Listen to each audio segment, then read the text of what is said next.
Hey everyone, welcome back. So today is part 3 and for now the last part in the breaking down goals to tasks series. So we've covered goals to quarterly projects to regular projects, what most people think of that are between 1 week and a couple of months to get done. And then today we are talking about projects to tasks. Now, there's 2 different ways that I think about handling this project breakdown. So I have our notes from the last few weeks, the things that we've been using. And so essentially there's 2 different ways to handle this.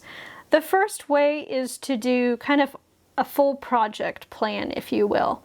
And that includes writing down your project, brainstorming all the steps you can think of, maybe assigning deadlines for when you want to get certain things done. Usually if you have a more complicated project that you have to have done by a certain deadline, that's kind of when you're going to want to use that method. The other way to address this is to use your project tracking basically like a bookmark system, or I think Charlie Gilkey calls it a breadcrumb trail. So all you need to know is kind of like where you left off. Usually you'll use this when you're familiar with whatever the project is. So if you've done a similar project before, or this is a project that you repeat, you probably don't need to write all the steps down. You kind of know what comes next. You just need to know where you left off so you know where to pick it back up the next time you go to work on the project. I find most of the time that my projects are more of the bookmarkish breadcrumb trail variety. And that's because I don't always feel like I have to sit down and write everything out. I might write down 1 or 2 steps ahead, especially if something comes to mind that I think, oh, I might forget that I need to do that step. But I'm not going to try and plan everything out from start to finish. Like I said, it really depends on what your project is and kind of what your deadlines are. So something you might want to plan out all the steps is the first one, well, is creating a workshop. So let's say that you are creating a workshop for students and you have been given a deadline for when you need to do this. So just so you know kind of what this would look like.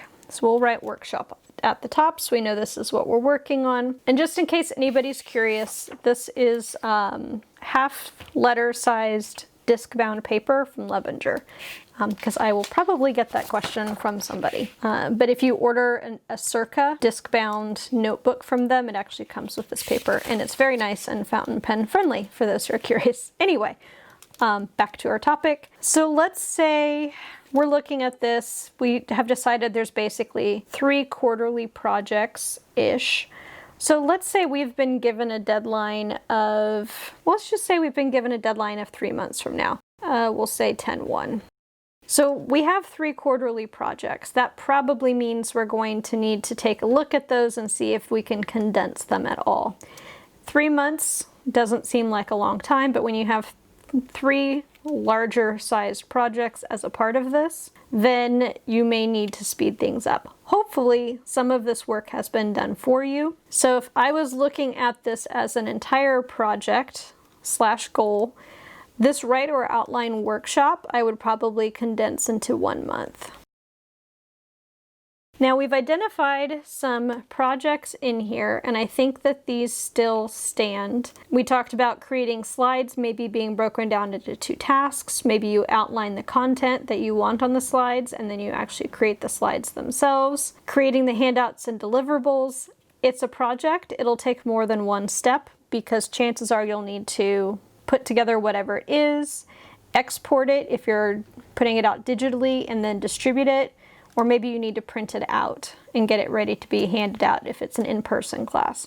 So yes, it's a project, but it also is one of those bookmarky type projects. Like you wouldn't finish creating it and then not know what to do next with it, hopefully. Deciding on a delivery platform or location, you might be able to condense that into 2 weeks, especially if you kind of already knew what you're looking for, or had somebody that you could use as a resource. Market and deliver workshop. So this gives us 1 month, month and a half. So this gives us 1.5 months left, let's say, to market and deliver a workshop.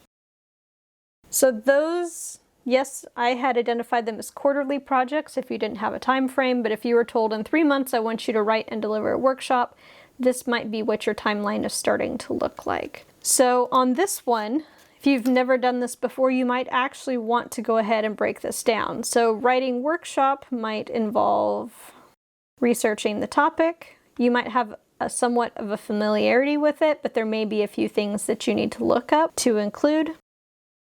Maybe you want to outline the information. And so these tasks are going to start to take on some of these projects, because again, this would just be me brainstorming everything. Then you could potentially group them into these projects that you end up with.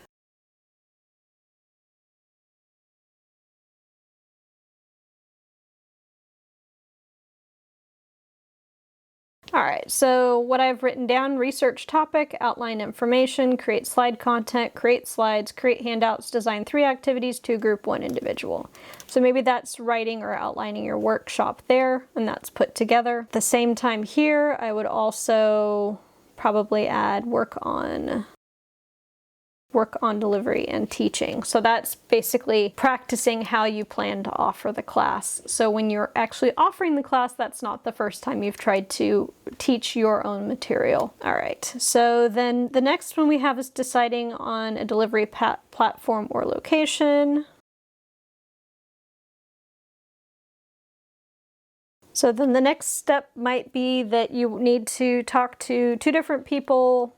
I put X and X regarding what they've used, and that might be a call or an email. Again, you want to specify how you plan to reach out to them. Again, being nice to your future self, and I know my handwriting is messy. Looking for software with A, B, and C features, so you don't have to go back and try and find your notes at the time. What features do I need? I don't remember, so you either can include them in the title of your task, or if you are using an electronic option, track that. Usually they'll have like a notes area where you can put that information in. So that would be an example if we decided to go with an online version. Then we want to sign up for the platform that you chose. And let's say that you actually are working for a company, and so maybe you need to ask your boss to sign the contract. So that would be an example of tasks that would be associated with this decide on delivery platform or location. Now, marketing and delivering a workshop. Let's say that you need to email a list of people regarding the workshop. Maybe if this is for students, maybe you're emailing parents. Depending on how old the students are, maybe they're college students, so you're emailing them directly, but you want to reach out and let them know that you're offering the workshop. You'll probably want to write directions for sign up. So maybe that's go to this email address or go to this website. Maybe they need to make a payment somehow. Let them know how much it is. Again, you'll probably want to actually do this first. But when you're brainstorming steps, because you're actually planning out the entire project, just write stuff down and then you can reorder it later. And speaking of that, and it could actually probably go under either section. Maybe you need to decide on a date and time that it's being offered. Maybe you need to have everything ready by 10/1. Maybe it's being delivered on 10/3. That would be something you would need to do. So that deciding on a date or time would probably be a part of either one of these projects, but that's obviously something that you definitely need to do. And you'll need to know before you start marketing the workshop. Maybe you want to create a feedback form and figure out how you want to distribute that. So maybe it's something that part of the platform will let you distribute a feedback form at the end of the workshop. Maybe it's something you send out via email, or you send a link to an online survey program, something like that. So again, these are tasks that are associated with all of these projects. And this is an example of sitting down and planning out the entire thing as much as possible from start to finish. Now, you will probably find things that crop up that you didn't think about at this time. And that's fine, because as you get into stuff, you'll have the, oh yeah, that reminds me sorts of moments. Make sure you capture that so you have those. All right, so chances are you're not going to normally be using that style. So let's talk about kind of what the bookmark style looks like. And I'm trying to think. I mean, a lot of these are probably ones that, I don't know. I don't know that you would plan all of these out, but you might kind of write stuff down in general as far as things that you want to get accomplished. So for me, a bookmark style project might be, let's say, for example, taking a financial or investment course.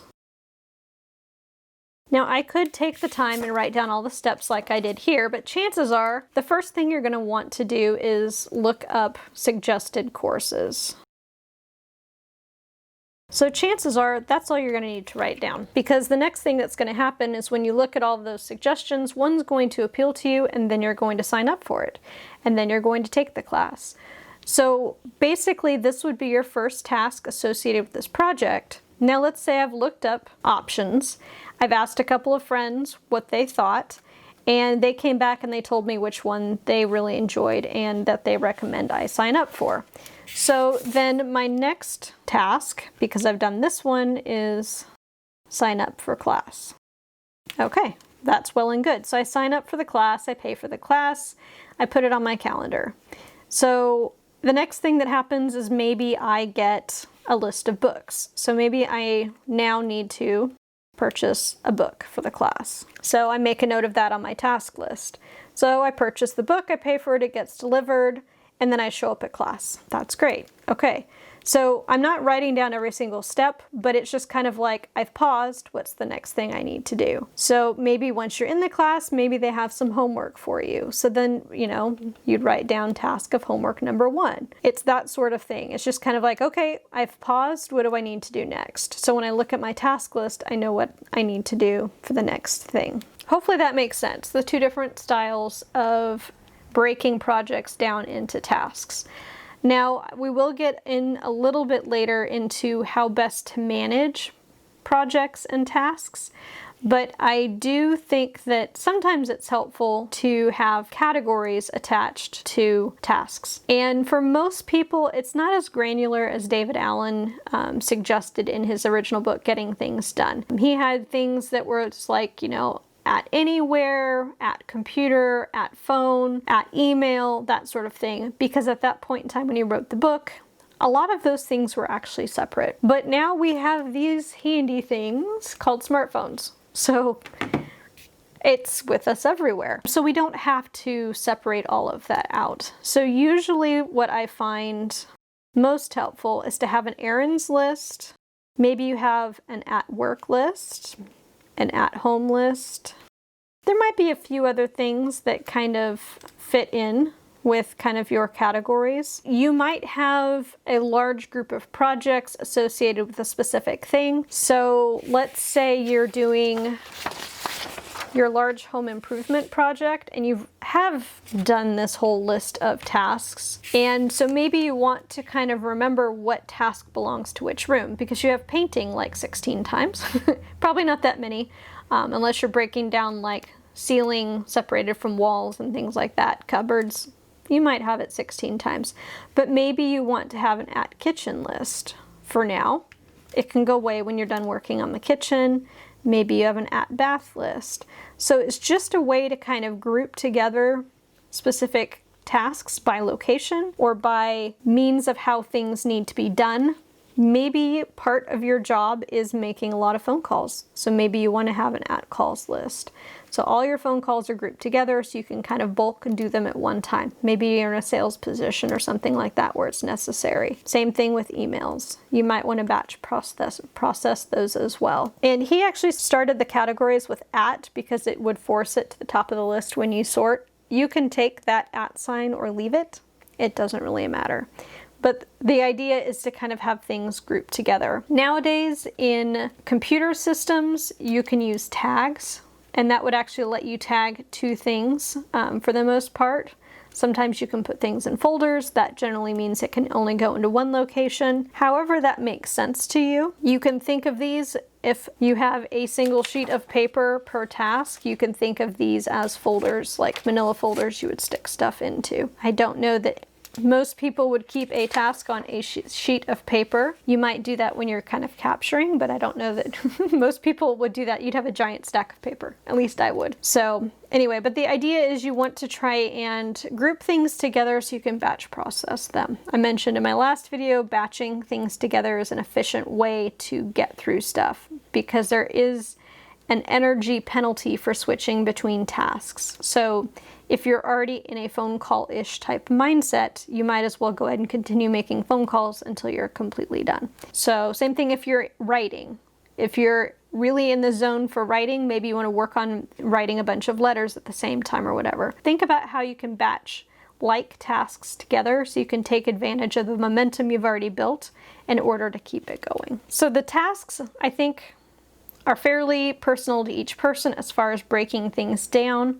Like I said, two different ways. If you want to brainstorm everything you can think of associated with the project, sometimes that's an appropriate thing to do.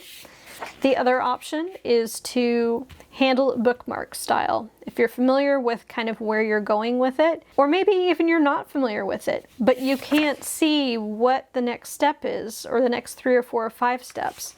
So bookmark what you think you need to do next, and then figure it out kind of as you go along. So that's appropriate for either something you're super familiar with or you know absolutely nothing about. So maybe your first task is research X topic. And once you've done your research, then you kind of know your next step should probably be this.